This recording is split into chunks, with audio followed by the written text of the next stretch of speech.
attaquer aujourd'hui le Tour de France 2015.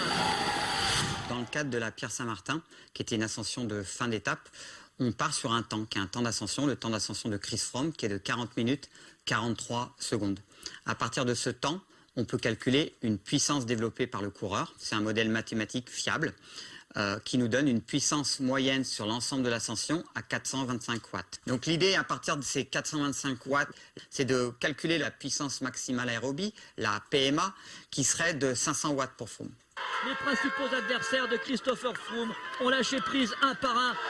Donc ça, c'est des choses qui sont validées par la communauté scientifique. C'est des méthodes de mathématiques qu'on utilise depuis plusieurs décennies qui sont très fiables. Vous avez ces 500 watts qu'il va falloir transformer en watts par kilo. C'est la donnée qu'on utilise pour comparer les individus. Donc sachant qu'on a pris un poids favorable pour Froome à 71 kg, donc 500 watts divisé par 71 kg, ça vous donne une PMA en watts par kilo à 7,04 watts par kilo. Et il faut savoir que quand vous passez les 7 watts par kilo, on rentre dans la catégorie des gens qui ont un profil anormalement élevé. Christopher Froome, seul en tête. Donc, sur les bases des études antérieures, effectivement, pour nous, Froome, il est dans une position où il doit nous donner des informations sur ses profils physiologiques pour que sa performance puisse être crédible, puisqu'aujourd'hui, dans ce qu'on a, nous, comme information, tous les athlètes qu'on a vus au-delà de 7 watts par kilo étaient des athlètes qui, dans le passé, ont été rattrapés par des affaires de dopage.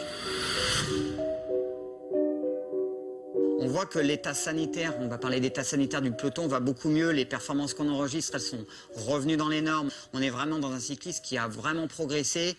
Et puis on a ces extraterrestres qui sortent de temps en temps comme ça sur des données de colle où on voit des choses qui sont physiologiquement incompréhensibles avec les données de la littérature. Quelles données concrètes, là, vous demanderiez via peut-être l'AMA, via l'UCI, à Chris Froome et à son équipe d'Esky? Les données concrètes, c'est simple, c'est nous donner toutes les données du passeport biologique des athlètes. C'est d'être transparent sur les données de puissance, c'est-à-dire de donner les données de puissance au grand public. Si on est là et qu'on a ça sur la table, on verra forcément ce qui se passe.